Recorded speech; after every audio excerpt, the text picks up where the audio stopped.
안녕하세요. 오늘은 금강경에 물들다 45번째 시간입니다. 오늘은 이 스승의 필요성에 대한 이야기를 한번 해보려고 해요.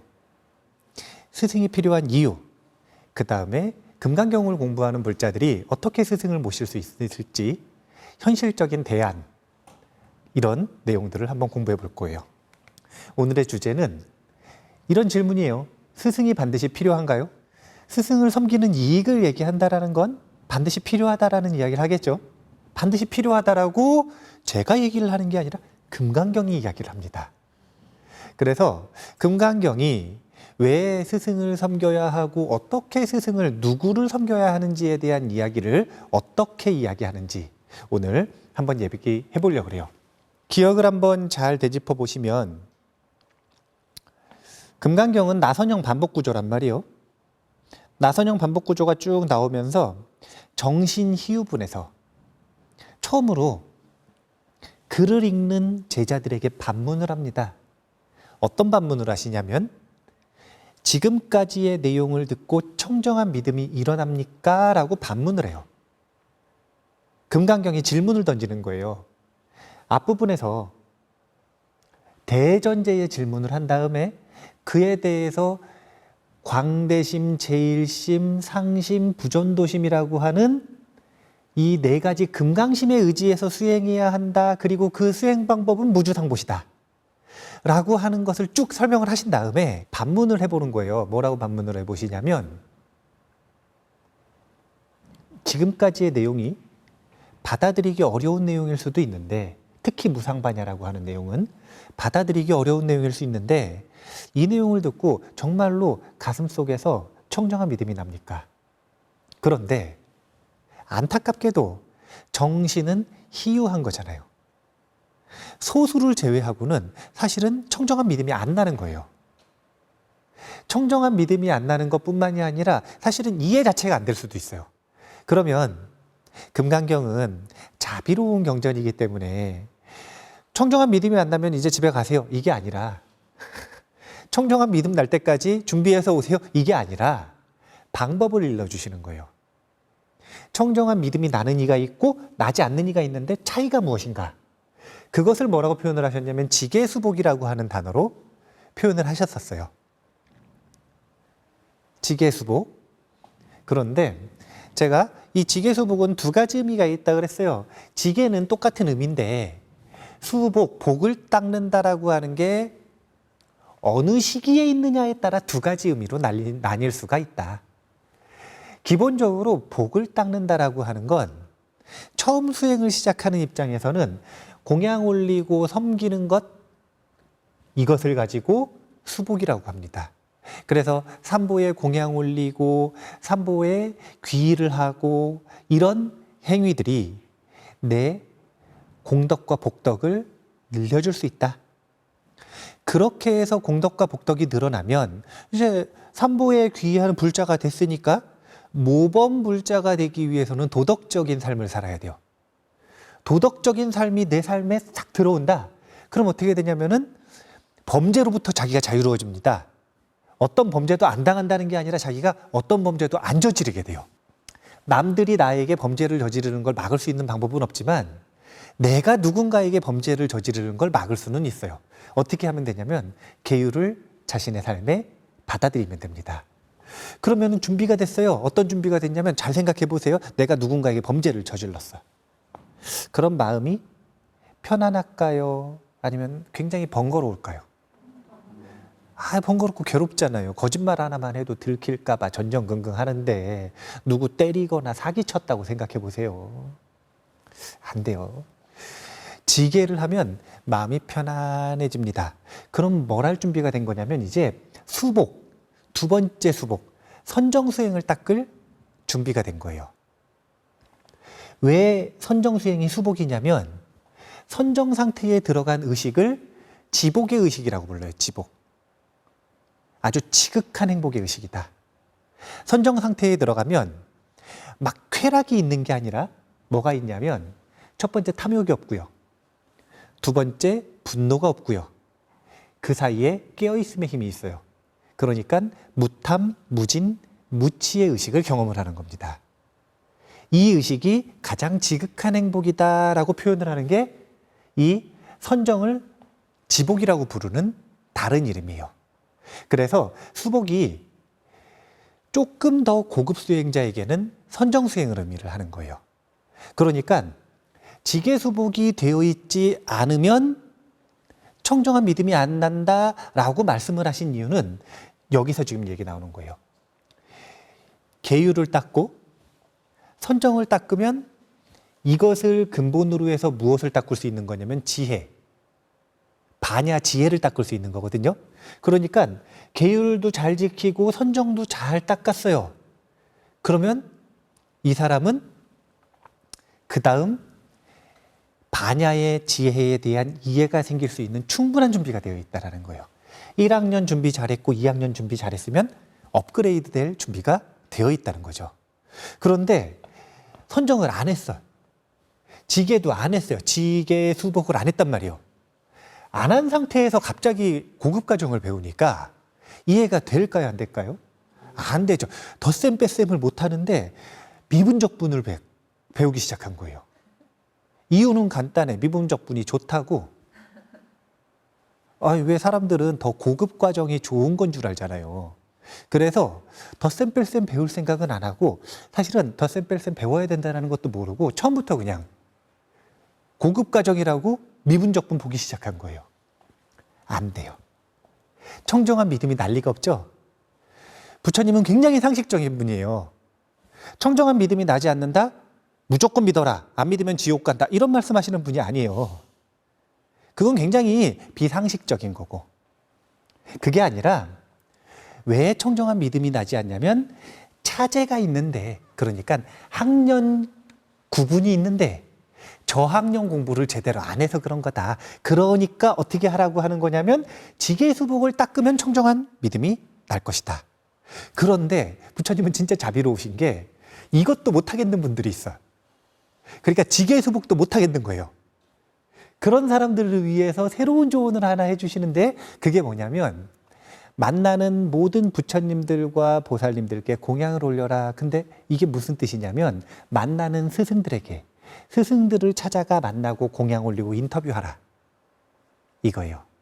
그러니까 인연 닿는 대로 스승을 모시고 왕래라도 하면서 공부를 이어나가야, 그래야 공양하고 계율을 배우고 선정을 닦는 이 수행에 인연이 생긴다라는 거예요. 정신유분에서 저런 내용을 배웠거든요. 그런데 부처님께서 이런 수행 과정에 대한 조언을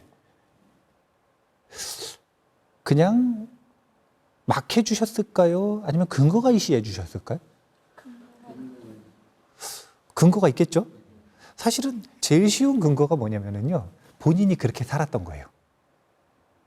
본인이, 부처님은 무슨 처음 수행할 때부터 바냐 딱 하면 곧바로 깨달았을까요?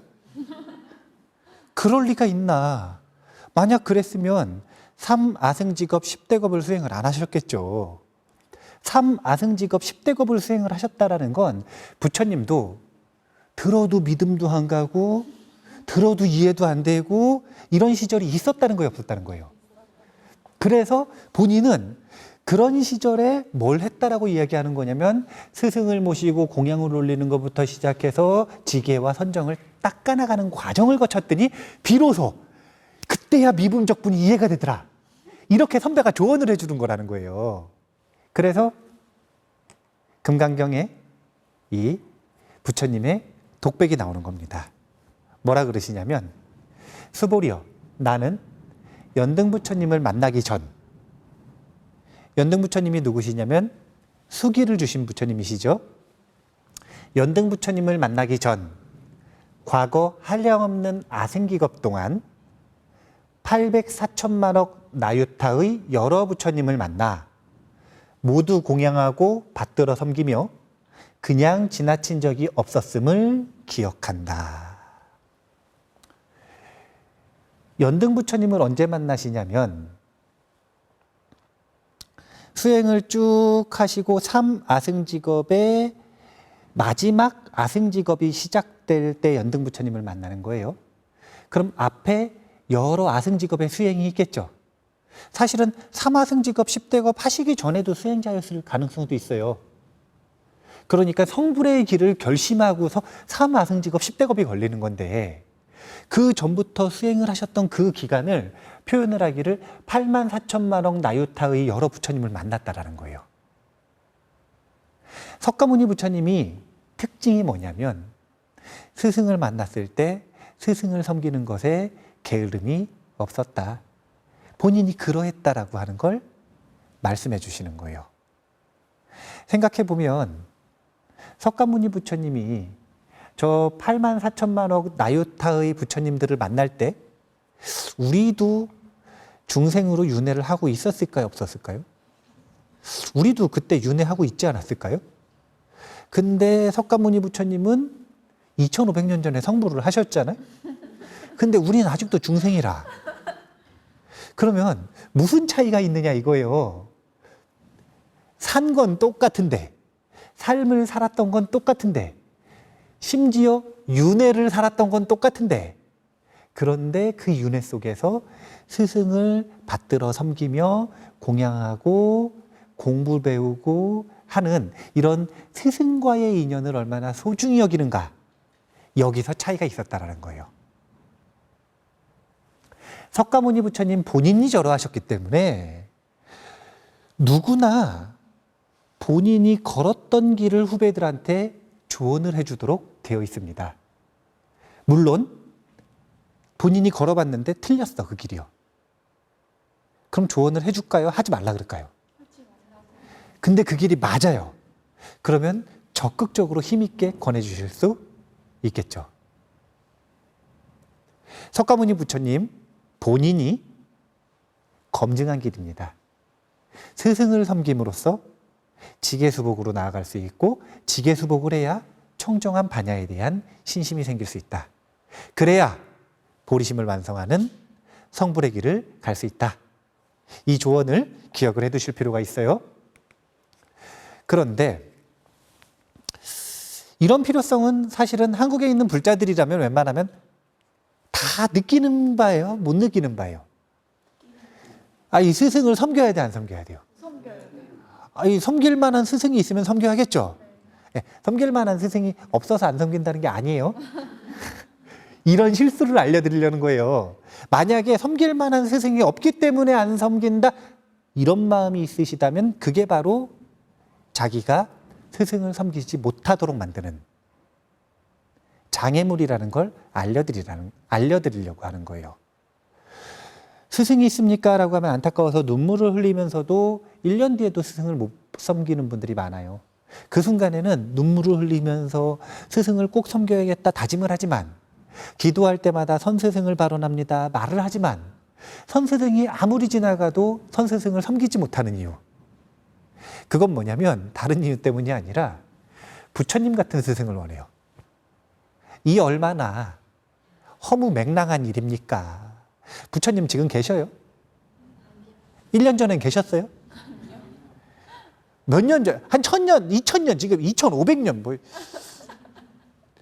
부처님 가신 지가 지금 2500년인데 미륵 부처님 또 언제 오신대요? 몇십억 년?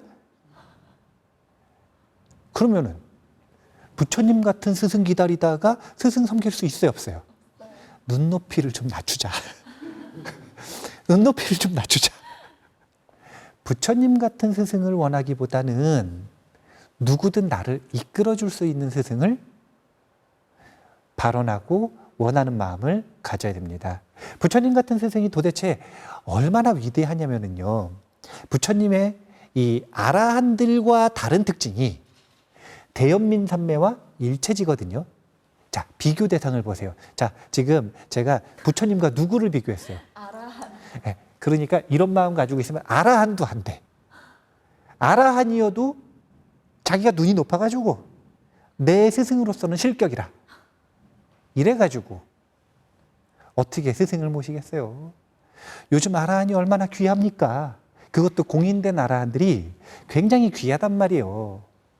그런데 부처님 당시에는 기라성 같은 아라한들이 많이 있었는데, 근데 그런 아라한들과도 완벽하게 특별히 다른 분이 바로 부처님이셨어요.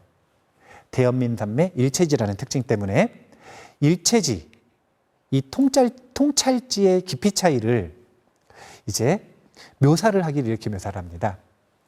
외도들은 통찰지가 약하기 때문에, 통찰지라는 게 쉽게 얘기하면 그냥 지혜예요. 지혜가 약하기 때문에 40급까지 과거를 볼 수 있대요. 일반 제자들은 100급까지 볼 수 있다. 80명의 대제자들 10만 급까지 볼 수 있다. 두 상수제자들, 사리불존자하고 목건존자죠.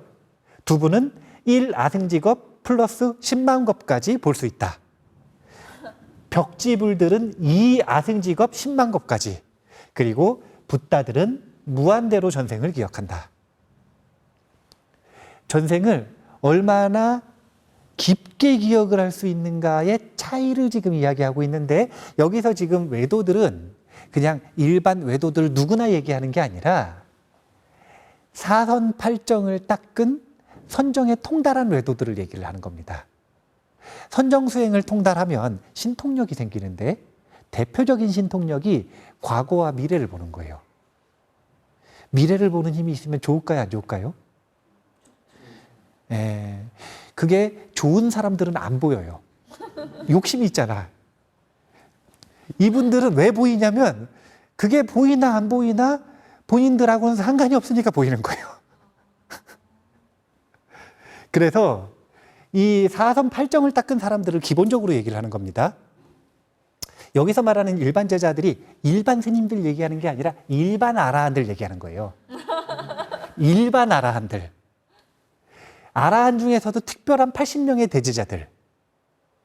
80명의 대제자들 중에서도 가장 상수를 차지하는 사리불존자와 목건존자.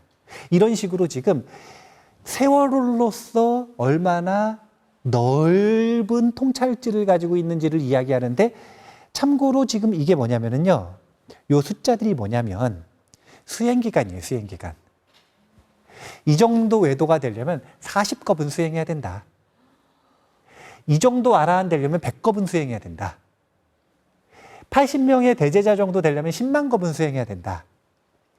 두 상수제자는 발언을 하기를 상수제자가 되고 싶다라고 발언을 하고 나서 1아승지급 10대겁을 수행을 했대요. 상수제자가 되기 위해.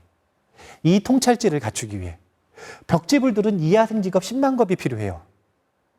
근데 여기까지는 전부 다 대연민삼매와 일체지를 못 갖춘 겁니다. 3아승지급 10대겁을 수행을 해야 무한대로 전생을 기억하는 일체지에 이르는 거예요. 3아승지급 10대겁이요?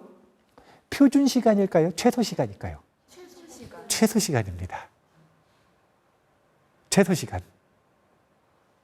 지혜를 중심으로 수행을 하신 분들이 사실은 초기 불교에서는 3아승지겁도 아니고 4아승지급 10대겁이 걸린다 그래요. 대승불교에서는 1아승지겁 빼줬더라고요. 그래서 3아승지겁 10대겁으로 줄었는데, 그거 말고 다른 수행하신 분들은 8아승지겁 10대겁, 16아승지겁 10대겁 이런 식으로 수행 시간이 걸려요. 그러니까 수행을 얼마나 길게 해서 공을 들였느냐에 따라 통찰지의 깊이가 달라지고 있는 모습을 우리가 볼 수 있다. 이거는 지금 깊이를 보는 거죠. 그거 말고 또 비유를 하기를 통찰지의 명료함에서 얼마나 차이를 보이는지 이렇게 비유를 합니다. 통찰지의 명확성이 어떻게 차이 나는가? 외도들에게는 전생에 대한 기억이 반딧불처럼 슬쩍 나타났다가 마는 거예요. 그러니까 정확히 보인다는 거야, 안 보인다는 거예요? 그냥 슬쩍 보이는 것만 얻어 걸린다는 거죠. 아까 몇 겁을 수행을 했어요? 40겁을 수행을 했는데도 반딧불처럼 그냥 슬쩍 나타났다 마는 거예요. 반딧불 보신 적 있으세요? 시꺼먼 데서 불빛도 절대 없어야 돼요. 불빛도 절대 없는 데서 눈 감았다가 이렇게 딱 봐야 눈이 익숙해져야 이제 슬쩍슬쩍 슬쩍슬쩍 보여요. 그 생각을 해보시면 돼요. 그런 식으로 과거가 보인다는 거예요. 그 정도만 보여도 부자 됐겠지. 일반 제자들에게는 촛불처럼, 반딧불보다는 좀 명확하죠. 대제자들에게는 횃불처럼, 상수 제자들에게는 새벽의 별빛처럼, 벽지불들에게는 달빛처럼, 그리고 부처님들에게는 맑은 가을 하늘, 햇빛처럼 명백하게 전생이 나타난다. 그래서 부처님께서 경전 가르침을 쭉 보면 누가 와서 이런 질문을 할 때 현생의 이야기를 해주시고, 과거에 이런 일이 있었다를 눈에 보이는 사건처럼, 경험한 사람처럼, 기억력 좋은 사람처럼, 자신이 경험한 것처럼 아주 세밀하게 묘사를 하시잖아요. 얼마나 세밀하게 묘사를 하냐면 등장인물의 마음 변화까지 세밀하게 묘사를 하시잖아요. 지어내는 게 아니라, 그게 무슨 순발력으로 지어내는 게 아니라 뭐냐면, 부처님들에게는 맑은 가을 하늘의 햇빛처럼 명백하게 볼 수 있는 통찰지가 있기 때문에 그러는 거예요. 이것을 무한대의 전생까지, 그리고 사실은 무한대의 미래까지 볼 수 있다는 겁니다. 본다는 게 아니에요. 차이를 아셔야 돼요. 일체지가 원하지 않는 모든 걸 다 아는 게 아니에요. 알아야 할 것을 걸림없이 아는 지혜를 일체지라고 하는 거예요. 그래서 누군가가 어떤 문제가 생겼을 때 제자들이 과거에 어떤 일이 있었을길래 이런 일이 있습니까? 부처님께 질문을 딱 드리면 알아야 되는 순간이죠. 그러면 알아지는 거예요. 질문하기 전에는 막 랜덤으로 떠올라서 괴롭지 않아요. 그런 거 아니에요. 네, 그렇게 하면 정신병에 걸려요. 부처님이 되는 게 아니라 정신병에 걸려요. 알아야 할 것을 아는 지혜가 일체지다. 자, 그래서 우리가 스승의 필요성이라고 하는 걸 알면 스승의 수준에 대한 욕심을 좀 버릴 수가 있어요. 우리는 누구나 알아하는 스승으로 모시고 싶어 하죠. 또 부처님을 스승으로 모시고 싶어 하죠. 그런데 왜 부처님을 스승으로 모시고 싶어 하고 왜 아라한을 스승으로 모시고 싶어 할까요? 더 좋은 가르침 받고 싶어요. 이게 뭐냐면 시작도 좋고 중간도 좋고 끝도 좋은 가르침 중에서 끝이 좋아야 되는데 그 끝이라고 하는 게 뭐냐면 이 가르침으로 어디까지 갈 수 있는가, 이걸 중요시 여기는 거예요. 이 가르침을 받아서 아라한까지 갈 수 있는 가르침인가, 이 가르침을 통해 성불할 수 있는 가르침인가, 이걸 자꾸 따지는 거예요. 사실은 명분은 그거예요. 과연 이 스승을 모시고 이 가르침을 받으면 어디까지 갈 수 있는가, 이걸 자꾸 따지는 거예요. 근데 제가 이건 명분이라 그랬잖아요. 그 명분 밑에 있는 숨겨진 욕망을 보면 사실은 뭐냐면 수집하는 거라. 그냥 더 좋고 더 비싼 거 가지고 싶은 거예요. 그런 욕망이 숨어 있는 거예요. 그 욕망을 숨기고 명분을 뭐라고 이야기를 하는 거냐면, 자기가 더 높은 가르침으로 가기 위해서는 반드시 더 높은 스승을 모셔야 된다고 생각을 하는 거예요. 그리고 이 저급한 욕망을 숨기고 있기 때문에 스승들에게 속아서 당하는 제자들이 많은 겁니다. 엉터리 스승들에게. 엉터리 스승들이 제자들의 이 숨겨진 욕망을 사실은 잘 캐치하거든요. 그리고 그것을 충족시켜 줄 수 있는 액션들을 많이 보여줘요. 말들을 많이 합니다. 아주 멋진 말들을 많이 하죠. 그런 말들에 속아서, 그런 약속과 장담에 속아서 그렇게 스승들에게 쏟게 되어 있어요. 엉터리 스승들에게. 다른 이유가 아니라 자기가 기대 수준, 욕망이 너무 크기 때문이라는 걸 우리가 꼭 기억을 할 필요가 있어요. 그렇다고 기대 수준을 버리고 아무나 또 스승을 모실 수는 없잖아요. 그러니까 스승이라고 하는 것의 본질이 뭔지를 우리는 분명하게 알아야 돼요. 정말로 본질에 대한 이야기를 아주 간단하게 하면 스승의 본질은 사실은 그냥 스승과 접촉하면 이익이 있는 거예요. 이게 그냥 본질이에요. 이게. 생각해 보세요. 석가모니 부처님이 계셨어요. 석가모니 부처님한테 전문 출가 수행자들도 가서 공부를 했죠. 그들에게 이익이 있었을까요? 없었을까요? 무슨 이익? 경제적 이익? 출가 수행자가 수행을 성취하는 이익이 있었겠죠. 생각해 보세요. 장자가 있어. 재벌 총수.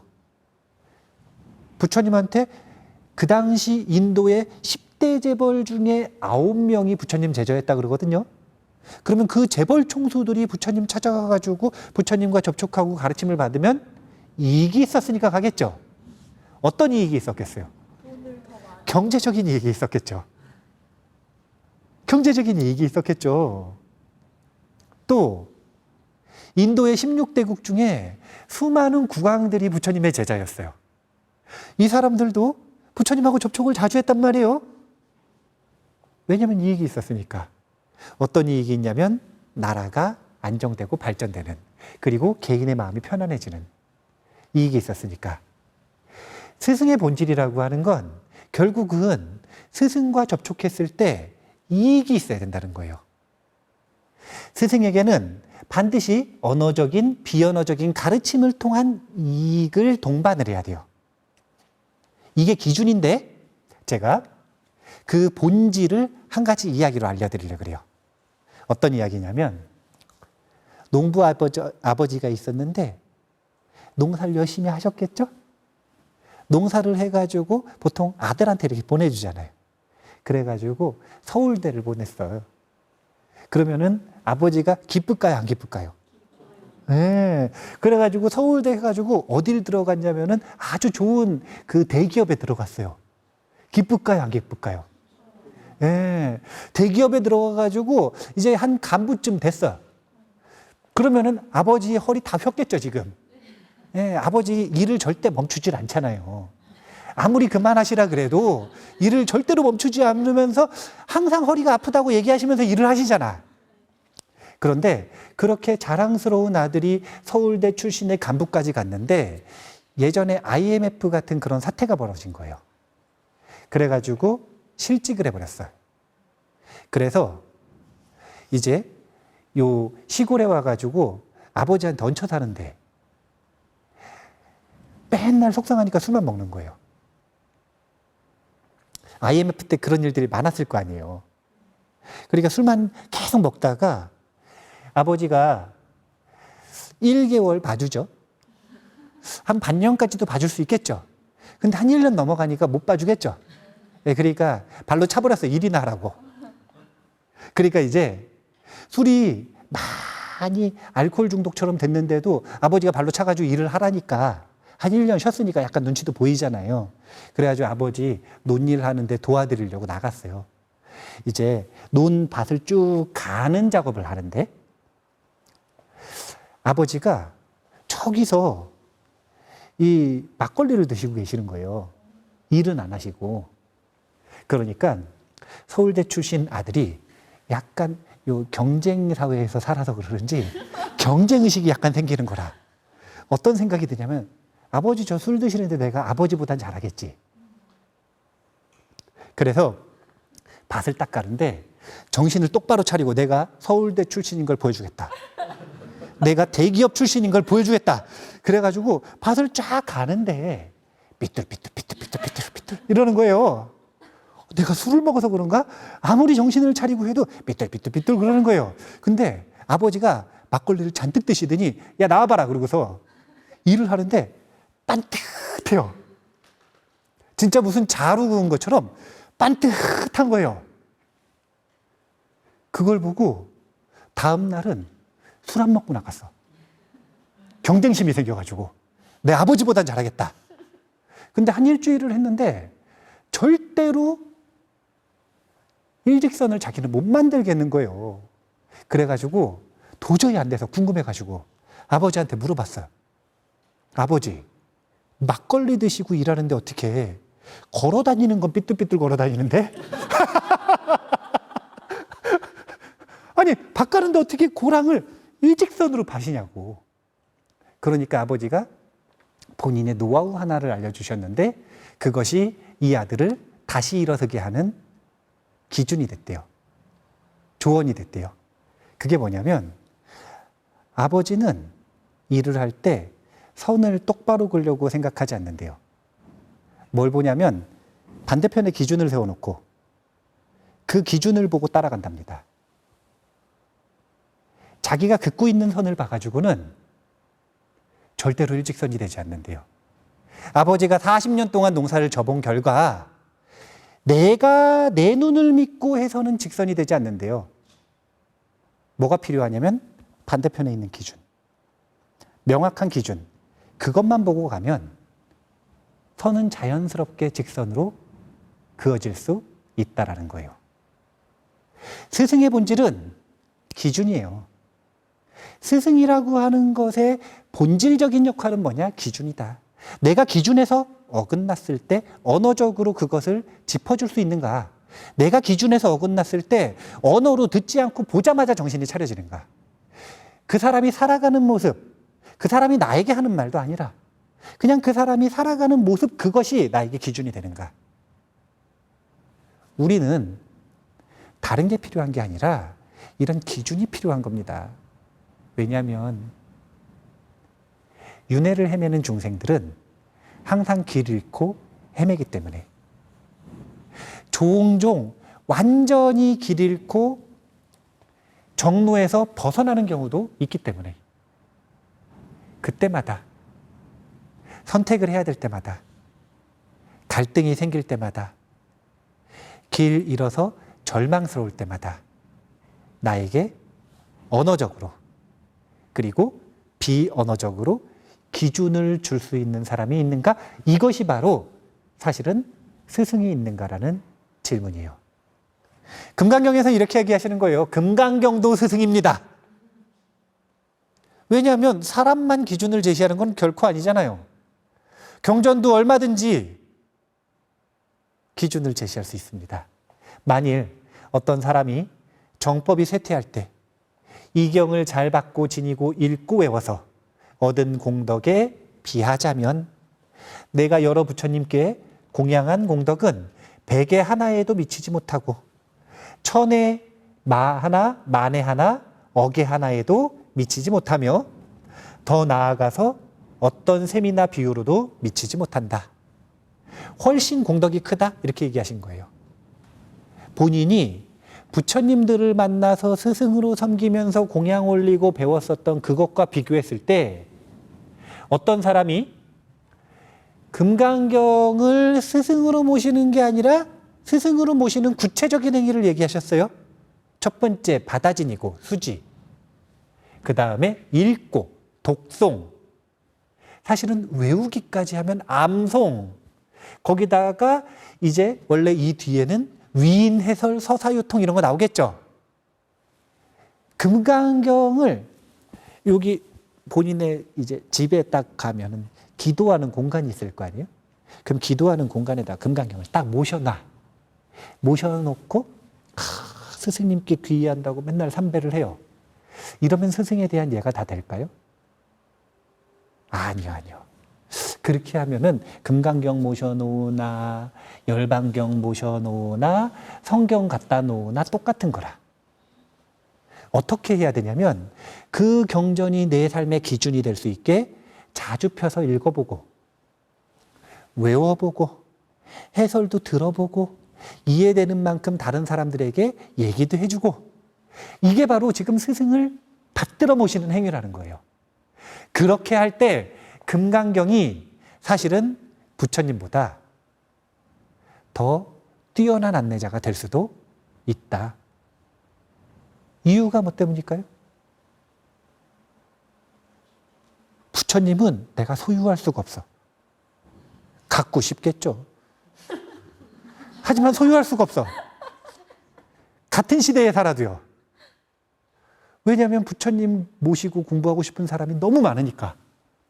하지만 금강경은 내가 소유를 할 수 있어요. 언제든지 펼쳐볼 수 있어요. 언제든지 내 마음에 적용하고 내 마음을 비춰볼 수 있습니다. 이런 훌륭한 스승이 어디 있는가? 이런 훌륭한 스승이. 그래서 본래 보통 어떻게 설법을 하시냐면 금강경 이 스승입니다 이렇게 얘기를 하시는데 저는 언어를 좀 바꿨어요. 금강경도 스승입니다. 무슨 뜻이냐면 금강경만 스승이라고 금강경만 믿고 의지하면 안 된다는 얘기 하는 거예요. 금강경을 스승으로 모셔서 공부하는 걸 발판 삼아 실제 사람을 스승으로 모시면 훨씬 더 효과적으로 수행을 이어나갈 수가 있다. 사람은 쌍방소통 커뮤니케이션이 가능하니까 삶을 바꾸는데 훨씬 더 유리한 면이 있다.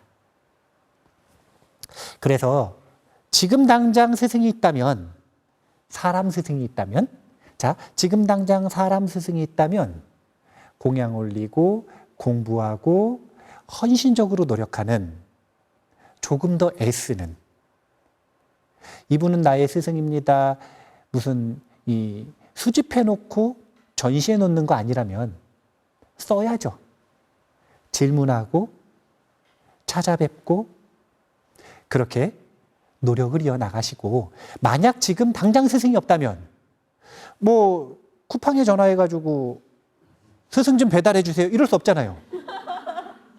무슨 뭐 미팅 그 어플 같은 거 해가지고 아무나 매치돼서 이분 스승으로 모시세요 이럴 수는 없는 거 아니에요. 그러면 좋은 스승을 모시기까지의 공백기를 무엇으로 채우는 것이 가장 좋은가? 금강경을 공부하는 이들은 금강경을 스승으로 삼아서 모시는 것이 가장 좋다. 가장 좋다. 우리가 그렇게 스승이 반드시 필요하다라는 걸 알고 그 내 삶의 기준이 되는 스승을 모시기 위해 노력을 하되 스승을 모시기까지의 인연은 금강경에 의지해서 금강경을 스승으로 삼아볼 필요도 있다라는 걸 기억을 하셔야 됩니다. 이 문장 보고 마무리를 지을 건데요. 부처님께서 마지막 홍보 멘트를 한마디 더 하셨어요.